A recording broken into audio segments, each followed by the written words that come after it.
मैं सरदार हूं और ऐसी कई उदाहरणें हैं पंजाब के अंदर। अगर किसी मुस्लिम के पास कब्रिस्तान नहीं था तो सरदारों ने अपनी जमीन देकर कब्रिस्तान बनाए। यह कौन सा अधिकार है कि मैं किसी को चीज दान देना चाहता हूं?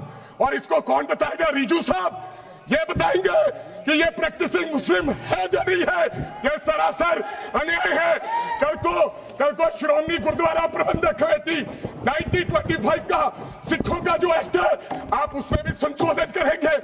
आप जानबूझकर इनको अपनी लात के नीचे से दबाना चाहते हो, इनकी छाती पर चढ़ना चाहते हो, जानबूझ के मुसलमान को मारना चाहते हो, जानबूझ के इस देश में मिनॉरिटीज को खत्म करना चाहते हो। अगर वक्फ बोर्ड नहीं छीनोगे, अगर जमीनें नहीं छीनोगे, तब तक मुसलमान आपके सामने झुकने वाला नहीं है।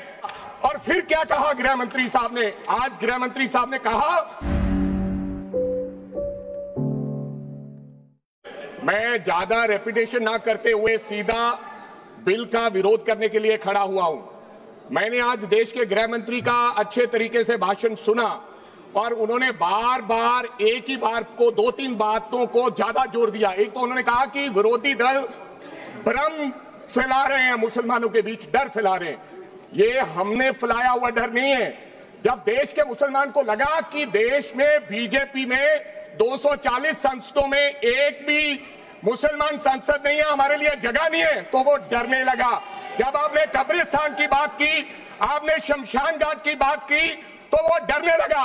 जब गोधरा हुआ, जब मुजफ्फरनगर हुआ, जब दिल्ली हुआ, जब हरियाणा मेवात में दंगे हुए, तो देश का मुसलमान डरने लगा।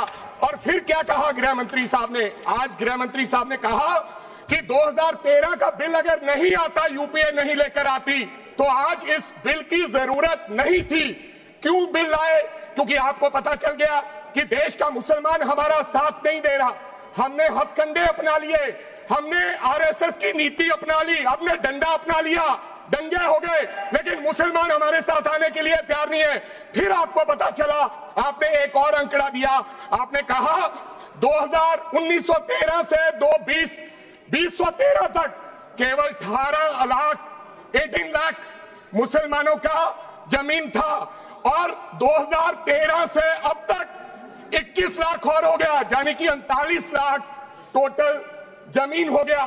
तो आपको किसी ने समझाया मुसलमान को अगर आपके बस में करना है, ये आरएसएस की नीति नहीं अपनाएगा जितनी देर आप इनकी सांस प्रणाली बंद नहीं करोगे।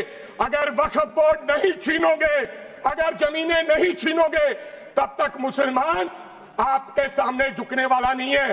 जैसा आपने पंजाब में करने की कोशिश की, किसान झुका नहीं, पंजाब के लोग नहीं झुके, सिख नहीं झुके, तो आपने एमएसपी का झगड़ा आज तक डाला हुआ है कि किसान की सांस प्रणाली बंद कर दो तो पंजाब अपने आप झुक जाएगा। आर्थिक जब झुक जाएगा तो हमारी ईन मान लेगा और हमारे साथ आ जाएगा।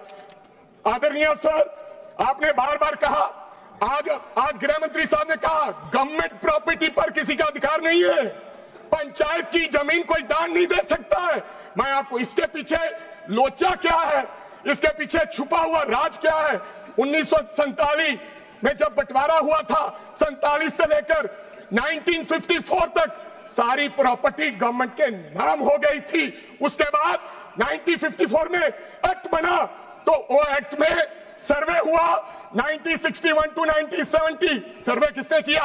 कलेक्टर ने। अगर पंजाब की, हरियाणा की, हिमाचल की बात करूं तो डिविजनल कमिश्नर अंबाला बैठते थे, उन्होंने सर्वे किया, तहसीलदारों ने सर्वे किया, तो वक्फ बोर्ड को यह जमीन देने का काम किया। अब क्या हो गया?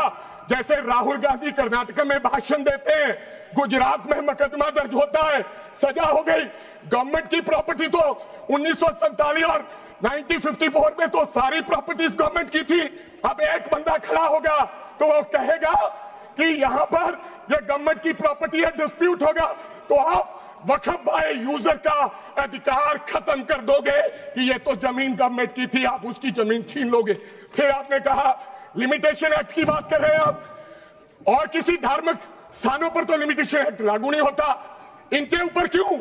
आप जानबूझकर इनको अपनी लात के नीचे से दबाना चाहते हो, इनकी छाती पर चढ़ना चाहते हो, जानबूझ के मुसलमान को मारना चाहते हो, जानबूझ के इस देश में मिनॉरिटीज को खत्म करना चाहते हो। इसको एक्सपांड कर देना, जानबूझ के मारना चाहते हैं मुसलमान को, फिर और लोगों पे होगा।